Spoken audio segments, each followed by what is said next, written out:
Pessoal, muita gente tem comentado sobre a história de que o professor não pode dar 40 horas de aula cheia por semana. E eu vim explicar de forma simples o porquê disso acontecer conforme a legislação e entendimento do STF e das leis brasileiras. Antes de tudo, não é que o professor não possa trabalhar 40 horas por semana. A lei permite sim que a jornada total seja de até 40 horas semanais.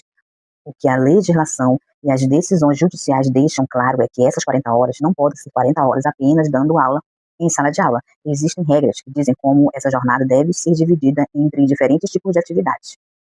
Segundo a lei, a jornada total de um professor pode ser de até 40 horas por semana, mas parte disso precisa ser usada para atividades fora de sala de aula, como planejamento, correção de provas, reuniões pedagógicas, formação continuada, acompanhamento de alunos, entre outros.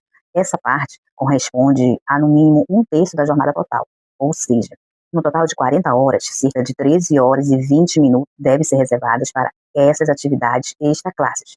Nesse caso, então, não pode dar 40 horas de aula sozinho, porque a lei não considera apenas as 40 horas em sala de aula, regência direta com os alunos como toda a jornada do professor. Ela exige que uma parte significativa seja de atividades extra-classe, planejamento, estudos, correções, entendimentos, formação. Então, se alguém diz que dá 40 horas por semana, isso normalmente não respeita a lei, pois essas 40 horas não podem ser todas dentro da sala de aula.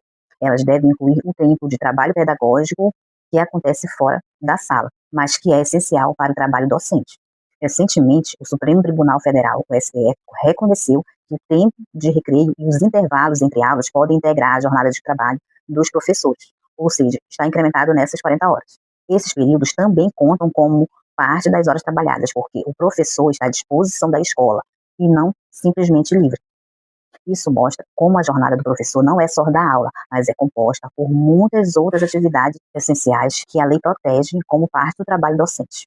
Então, resumindo para vocês, a lei permite até 40 horas de trabalho por semana para o professor, mas não pode ser 40 horas apenas de aula em sala. Precisa incluir tempo para as atividades extra-classe, planejamento, correção de provas, reuniões, formação continuada.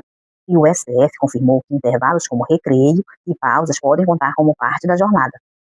Portanto, quando a gente ouve que o professor não pode dar 40 horas de aula cheia, isso é por causa da forma como a lei entende e protege o trabalho docente, garantindo tempo para tudo aquilo que faz parte de ensinar com qualidade.